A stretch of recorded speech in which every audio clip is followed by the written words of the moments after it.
Bonsoir à tous et bienvenue dans cette nouvelle formation de Luminar 3, dans la nouvelle partie, la partie qui est la partie professionnelle.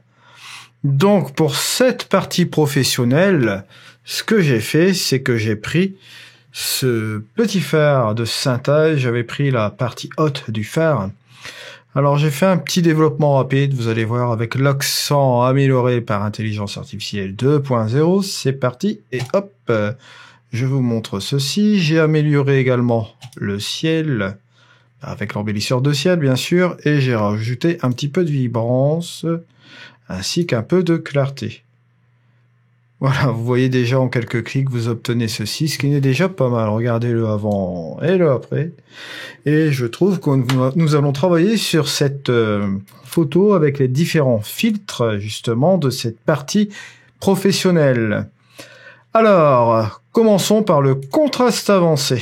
Contraste avancé, qu'est-ce que c'est? Alors, le contraste avancé, cela va vous permettre de jouer sur les différents, sur le contraste des hautes lumières, des tons moyens et des ombres, mais de manière séparée. C'est-à-dire, on va commencer par les hautes lumières qui sont ici. Vous allez monter le curseur qui se situe ici vers la droite, et vous allez jouer sur les contrastes, bien sûr, de haute lumière. Voyez? Là, ici, vous voyez au niveau de l'histogramme, je ne me trompe pas cette fois-ci, je ne dirai pas courbe.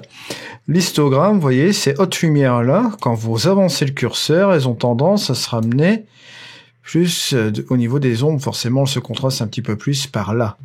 Alors, vous avez un curseur aussi d'équilibre qui vous permet d'aller vers la droite, bien sûr, ou vers la gauche. Ça vous permet d'équilibrer ce fameux contraste, soit l'assombrir comme ici, ou bien l'éclaircir par la gauche. Voilà. Le ton moyen, la même chose. On va jouer sur les tons moyens au niveau de ces contrastes ici. Et pareil, vous avez la possibilité d'éclaircir ou d'assombrir comme ceci. Les ombres, la même chose. Là, par contre, vous allez les décoller plus vers la droite. Soit vous assombrissez par la droite, ou vous éclaircissez par la gauche aussi également. Ce qui fait que, bon, là, par exemple, comme ceci, vous voyez le avant, le après, et toujours une possibilité, bien sûr, de jouer, pourquoi pas, avec le pinceau pour faire un contraste, des petits contrastes rapides sur certaines structures de sphère. Sur le bas, là, par exemple, ici. Voilà, donc vous avez ici le avant, après. Voilà, ça c'était pour le contraste avancé. On va passer, bien sûr, au filtre suivant. J'efface ceci et nous passons au mélangeur de couches. Le mélangeur de couches, c'est quoi? Le mélangeur de couches, cela va vous permettre de jouer sur chaque canal de couleurs primaires qui sont ici, le rouge, le vert et le bleu. C'est mal géré, forcément, ça fait un peu nucléaire. Mon double-clic pour revenir un petit peu sur cette chose-là. Bon, au niveau des verts, vous voyez, vous avez aussi la même chose. Au niveau des bleus, c'est la même chose aussi, 100, 100 et 100. Ça vous permet de modifier la colorimétrie, comme je vous dis. Bon, si vous baissez un petit peu, par exemple ici, là, les verts, ici, ainsi que les bleus, ça va vous baisser la luminosité. Forcément, on joue sur cette luminosité, hein, ici, sur les rouges, comme vous voyez, là, on les enlève complètement. Et là, vous allez au maximum de sa puissance ici au niveau de sa luminosité. Voilà. Maintenant, on peut bidouiller et rajouter un petit peu de vert ici, de bleu. Bien enlever peut-être le bleu comme ceci. Ici le vert.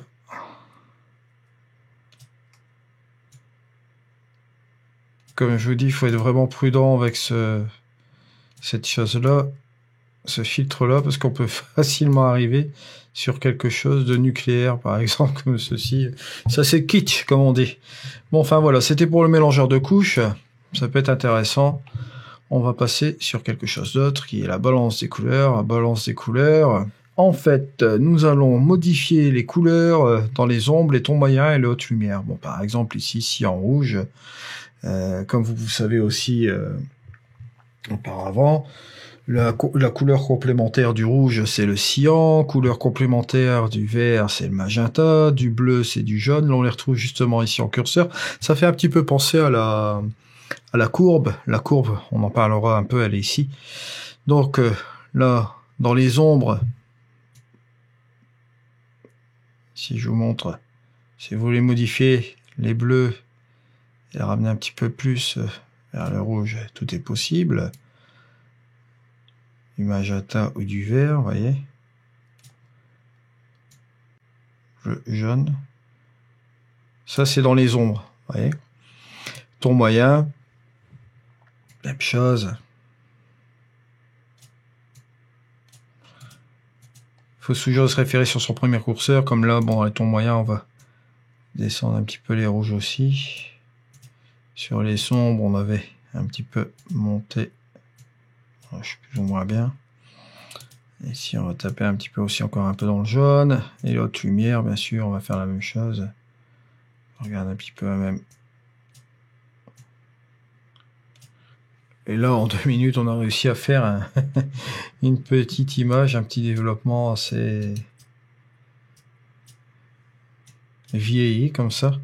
À la rigueur, avec ça, je verrais bien un grain. Et comprendre pourquoi. Ça fait vraiment la petite... ouais, vous voyez, en 2 petites minutes, on a fait une petite photo comme ça avec le grain. Ça nous fait une photo vieillie. C'est assez sympatoche, comme ça. Je trouve ça marrant. Enfin, soit. Voilà. Donc, vous voyez un petit peu le principe avec la balance de couleurs. Ça permet de rectifier une colorimétrie dans les ombres, ton moyen, haute lumière. Très pratique aussi. Comme filtre, nous allons aller dans le contraste des couleurs. Juste là, comme ceci. On peut même baisser la luminosité. Toujours jouer avec cette tonalité. Donc deux curseurs, on joue sur la tonalité, forcément. Là, avec une quantité. Et vous jouez avec le contraste. Et on peut jouer sur la luminosité. Voilà. On va passer au filtre suivant. Qui est forcément le filtre des courbes. Filtre des courbes, très très très important. Donc, filtre des courbes, vous avez la courbe RVB de l'ensemble de ces couleurs ici. Vous pouvez baisser la luminosité, par exemple, des tons moyens ici. Voilà. Vous pouvez aussi baisser haute lumière. Petit conseil aussi, si vous voulez baisser les hautes lumières sans affecter les basses lumières, bon, vous lui rajoutez quelques points là, voilà. Ça ne bouge pas, et vous voyez, on interagit seulement sur les hautes lumières, là, vous voyez. Là, ici, on a comment dire ça? L'histogramme, la reproduction de l'histogramme ici au-dessus, qui permet de voir, on bouge là. Après, pareil, lumière, on peut faire aussi ces choses-là aussi. Voilà, ça c'est pour interagir. Donc voilà. Ici, la possibilité de jouer sur la tonalité des rouges. Donc, plus vous montez, plus vous rajoutez du rouge. Et plus vous descendez, bien sûr, vous rajoutez du cyan. Parce que le cyan, c'est la couleur complémentaire du rouge. On l'a vu avec la balance des couleurs tout à l'heure. Vous avez la même chose aussi là avec les verts. Montez en vert ici, vous descendez, hop, vous affectez plus de magenta, là, on est toujours dans les tons moyens. Hein. Le bleu, la même chose, vous montez, vous avez du bleu, vous descendez, hop, on interagit plus sur les jaunes. Ce qui fait que vous pouvez directement jouer sur la colorimétrie de votre image, rien qu'avec les courbes. Ouais, on va faire un petit exemple ici. Par exemple, je montais dans les hautes lumières. Bien sûr, là, ce qu'on va faire, c'est baisser ça, monter ça ici. Voilà. Je vais affecter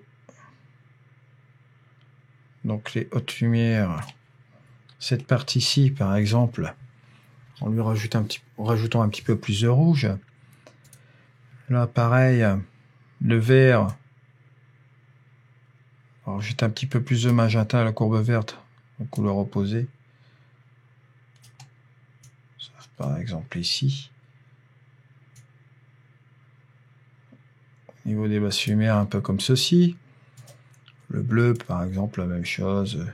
Si on veut rajouter un petit peu de jaune comme ça, sur la possibilité aussi. Enlever. Voilà, un peu comme ça. On peut reprendre aussi la couleur RGB un peu comme ceci. Simuler peut-être une petite heure dorée, vous voyez. Ça peut fonctionner aussi comme ça. Voilà. C'est système des courbes. On l'avait déjà vu dans la formation Aurora. C'est exactement à peu près le même module pour le, comment dirais-je, pour Luminar 3. Donc voilà, c'était des courbes.